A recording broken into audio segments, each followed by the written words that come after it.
trained from Dallas. Do you think you have more fans than him? You fought plenty of times. I don't know if I'll have more fans.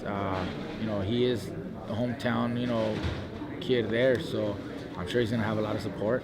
But I believe, my fans will travel, and I have fans just about everywhere, especially in Texas, where I have fought many times, and I've won 2 world titles there in the state of Texas, different regions. So I believe I'm gonna have a lot of support as well.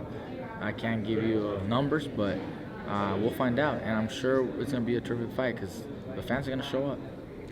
We're gonna take a couple more questions, or we can wrap it up because I think Mikey wants to get something to eat, right? We're gonna go over now, yeah.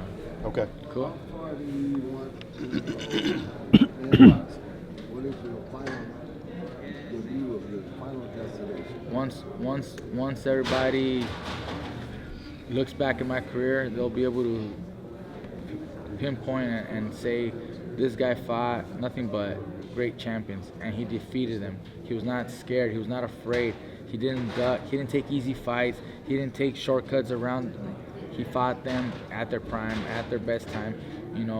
That's what I want. That's what really matters. I'm not chasing a number of victories. I'm not chasing a number of titles. I'm not chasing a number of weight classes.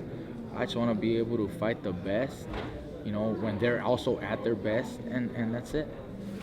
Knowing Mikey a little bit now, I'm afraid he might call out next Deontay Wilder. Mikey, this is something that you've been wanting for a long time. You fought for it. You sat out 2 years because you felt that fights like this, pay-per-view fights, were deserved for you. What does this moment mean for you? And more specific, what does this fight mean for you? Look, I had to be on the sidelines for 2.5 years for litigation reasons and business reasons and politics. It wasn't my first choice, and it happened to be that way. But now that I'm back, I'm here, like I said, prove to everybody that I'm much more than they ever thought I ever was. And I'm not trying to prove to anybody that doubted me, but in the end, they do realize that they should have fucking done something better about it and worked with me.